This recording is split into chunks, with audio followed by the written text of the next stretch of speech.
성도 여러분, 오늘도 우리 주 예수 그리스도로부터 오는 참된 평안을 누리고 계십니까? 지난주에는 예수를 믿는다고 하면서도 하나님의 영광에는 관심도 없고 자기 영광을 위해 신앙생활하는 문제에 대해서 말씀을 나누었습니다. 그렇게 자기 영광을 추구하는 것을 외식이라고 했고, 그 외식하는 자들이 종말에 어떠한 비극을 맞이하는지에 대해서 결론적으로 말씀을 드렸습니다. 그것은 독사의 새끼들아 어떻게 지옥의 판결을 피하겠느냐는 예수님의 말씀입니다. 오늘은 요한복음 7장 25절에서 36절의 말씀을 중심으로 정말 이런 예수를 믿습니까? 라는 제목으로 말씀을 드리고자 합니다. 이 본문은 예수님께서 성전에서 가르치시는 것을 본 어떤 유대인들이 예수님과 당국자들을 조롱하는 말입니다. 예수님께서 초막절에 성전뜰에서 사람들을 가르치고 있었습니다. 이 장면을 보면서 그들은 예수가 사람들을 미혹한다고 생각했던 것 같습니다. 그렇게 미혹하고 있는데도 당국자들, 즉 대제사장을 비롯해서 서기관 바리새인들이라는 자들이 방관하고 있는 것을 비꼬는 말로 조롱하고 있습니다. 보라, 드러나게 말하되 그들이 아무 말도 아니하는도다. 당국자들은 이 사람을 참으로 그리스도인 줄 알았는가? 그리고 예수님에 대해서도 우리는 이 사람이 어디서 왔는지 아노라고 말합니다. 나사렛 출신이고 요셉의 아들이고 가난한 목수이고 등등 다 안다는 말입니다.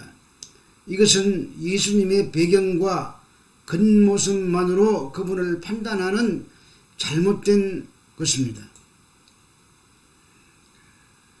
그러자 예수님께서 너희가 나를 안다고 하는데 너희가 나에 대해서 알고 있는 것은 모두 이 세상의 세계관과 가치관이라는 안경을 통해서 본 왜곡된 것들이라는 말씀입니다. 그들은 예수님이 다윗의 후손으로 오실 메시아를 기다리고 있었습니다. 그런데 육신적으로 예수를 바라보니까 실망스러울 정도로 보잘것없고 초라했습니다. 그래서 그런 시각으로 자신을 바라보는 그들에게 예수님께서 나를 보내신 이는 참되시니 너희는 그를 알지 못하나 나는 아노니 라고 말씀하십니다. 이 말씀은 예수님께서 자신을 배척하면서도 하나님을 안다고 하는 유대인들에게 너희는 하나님을 모른다 고 단정적으로 하시는 말씀입니다. 그리고 본문에서 내가 그에서 낫고 할 때 낫고는 헬라어 에이미인데 이는 에고 에이미에서 나온 단어로 나는 나다 라고 하는 하나님의 자기 호칭입니다. 그러므로 이 부분을 정확하게 번역하면은 내가 그에서 낫고가 아니라 내가 그에게서 왔고라고 해야 맞습니다. 성부 하나님이 예수를 낳은 것이 아닙니다. 유대인들은 참된 분은 오직 하나님 한 분이시라는 것을 잘 알고 있었습니다. 그런데 예수님이 자기들에게 너희들은 그 참 하나님을 알지 못한다고 하시면서 내가 바로 그 하나님이 보내서 왔다고 하십니다. 유대인들의 하나님을 향한 열심은 그야말로 대단했습니다. 그런데 주님께서 그들에게 너희는 하나님을 모른다고 하신 것뿐만 아니라 자신이 바로 하나님이 보내신 메시아라고 하시는 것입니다. 그래서 그들이 충격을 받습니다. 자신들이 잘 알고 있는 하나님, 그래서 지금까지 열심히 섬기고 믿는 그 하나님을 예수님은 한마디로 너희는 몰라, 그것은 믿음도 아니야 라고 부인하시고 내가 하나님이 보내서 온 메시아시라고 하신 것입니다. 뿐만 아니라 나는 알아, 왜냐하면 그분이 나를 보내서 왔기 때문이야 라고 하신 겁니다. 그래서 이들이 분노한 것입니다. 그들은 자유와 풍요와 행복을 가져다 줄 그런 메시아를 기다리고 있었습니다. 그런데 초라하고 볼품없는 그가 메시아라고 하는 것 때문에 분노한 것입니다. 그래서 죽이려고 했습니다. 그러나 30절에서 아직 때가 아니기에 손을 대지 않았다고 기록하고 있습니다. 그렇다면 우리는 과연 하나님이 보내신 예수 그리스도를 어떤 분으로 알고 있습니까? 우리의 믿음이 하나님께서 인정하시는 그런 믿음일까요? 그런데 무리 중에 많은 표적을 보고서 메시아가 와도 이만한 일을 하겠느냐 하며 믿음을 나타내는 자들이 있었습니다. 그러나 그 믿음은 바른 믿음이 아닙니다. 왜냐하면 기적을 보고 믿는 자들이고 정치적 메시아를 기대하고 있었던 자들이기 때문입니다. 그래서 그들의 기대가 무너지자 그들이 예수를 십자가에 못 박으라고 소리친 것입니다. 오늘날 교회 안에서도 자기의 기도가 응답받고 모든 것이 잘 풀려나갈 때는 할렐루야를 외치며 하나님을 찬양하는 것 같다가도 문제가 생기면은 하나님을 향해서 손가락질 하는 자들이 있습니다. 그 사람이 바로 접니다. 여러분들입니다. 여러분들은 하나님을 원망해 보신 적이 없으십니까? 그렇다면 대단한 믿음입니다. 그런데 그때 바리새인들이 그런 소리를 듣고 예수님을 잡으려 했었습니다. 그러면 너희가 나를 만나지도 못할 것이요 나 있는 곳에 오지도 못하리라고 하십니다.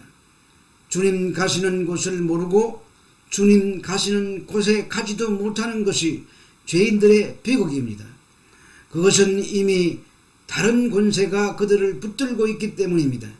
그 길로 그래서 그들은 믿지 못하는 것입니다. 그들은 예수님의 가시는 십자가의 길을 알지 못합니다. 그래서 제자들조차도 근심에 쌓여 있었습니다. 여기서 거할 곳이라는 단어가 모바입니다. 이것은 영원전부터 있었던 하나님의 나라를 가리키는 단어입니다. 그러나 거처는 토폰으로 거할 곳과 그 의미가 조금 다릅니다. 신명기 33장 27절을 보면은 영원하신 하나님이 너희 처소가 되시니 그 영원하신 팔이 내 아래 있도다. 그가 내 앞에서 대적을 쫓으시며 멸하리라 하시도다 하십니다. 무엇이 처소가 됩니까? 영원하신 하나님이 너의 처소가 된다고 하십니다. 하나님의 나라가 아닙니다.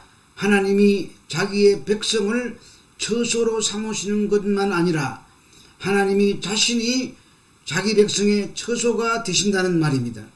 시편 90편 1절에도 주여 주는 대대에 우리의 거처가 되셨나이다 라고 하셨고 시편 91편 9절에도 여호와는 나의 피난처시라 하고 지존자로 거처를 삼았으므로라고 기록하고 있으며 시편 132편 13절에서도 여호와께서도 시온을 택하시고 자기의 거처를 삼고자 하여 이러시기를 이라고 기록하고 있습니다. 그러므로 하나님이 자신의 거처를 삼기 위하여 이스라엘을 택하셨다고 하시고 또한 그 이스라엘의 거처가 되시겠다는 말씀입니다. 그러나 문제는 이스라엘이 하나님의 거처의 역할을 제대로 하지 못했습니다. 하나님의 거처가 아니라 온갖 우상의 거처, 마귀의 거처가 되어버린 것입니다. 아니 신앙생활을 잘한다고 생각하는 우리들도 하나님의 거처이기보다는 마귀와 온갖 귀신들의 거처가 아닌가 생각해 볼 정도로 추악에 오염되어 있는 것을 부인하지 못할 것입니다. 그래서 하나님이 우리를 거처로 삼을 수 없게 되었고 우리도 그 안에 살지 못하게 된 것입니다. 따라서 예수님이 그 거처를 마련하기 위해 가시는데 그 방법이 마귀의 온상이 되어 타락해버린 인간의 죄를 대신 짊어지시고 십자가에서 돌아가심으로 죄값을 다 치르시고 다시 부활하시고 사망 권세를 철폐하셨으며 성천하시고 하나님 보좌의 우편에 앉으셔서 성령을 우리에게 보내주심으로 성령께서 오셔서 우리 안에 거하시게 되었습니다. 그래서 우리와 연합하셨습니다. 그래서 우리를 거처 삼으시고 우리의 거처가 되어 주시는 것입니다. 이것이 구원의 핵심이고 우리 믿음의 내용도 이래야 합니다. 5절에서 도마가 그 길을 모른다고 하자 예수께서 내가 길이요 진리요 생명이라고 하십니다. 그것은 예수님을 통하여 우리의 거처가 되시는 하나님과 연합하게 되고 하나가 되어 하나님이 우리의 거처가 되시고 성령께서 우리를 거처 삼아 우리 안에 거하시는 그 모든 과정을 말하는 것입니다. 그래서 10절에 나는 아버지 안에 있고 아버지는 내 안에 거하신다고 하십니다. 그래서 예수님은 나를 본 자는 아버지를 보았다고 하신 것입니다. 그 연합 속으로 우리들이 들어갈 수 없었습니다. 그런데 예수님이 십자가에서 다 이루시고 부활을 하셔서 성천하시고 하나님 보좌 우편으로 들어가신 것입니다. 그리고 성령을 그의 백성인 우리들에게로 보내셨습니다. 그래서 성령을 받은 그의 백성들이 하나님과 연합되어 아버지와 아들의 처소로 들어가게 되는 것입니다. 그러므로 성령이 임한 자는 하나님의 성령이 거하시는 성전이 되는 것입니다.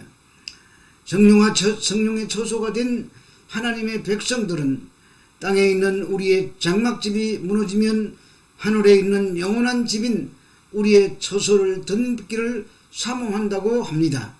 여기서 장막은 헬라어로 스케노스로 그는 텐트 또는 임시 거주지라는 그런 의미가 있습니다.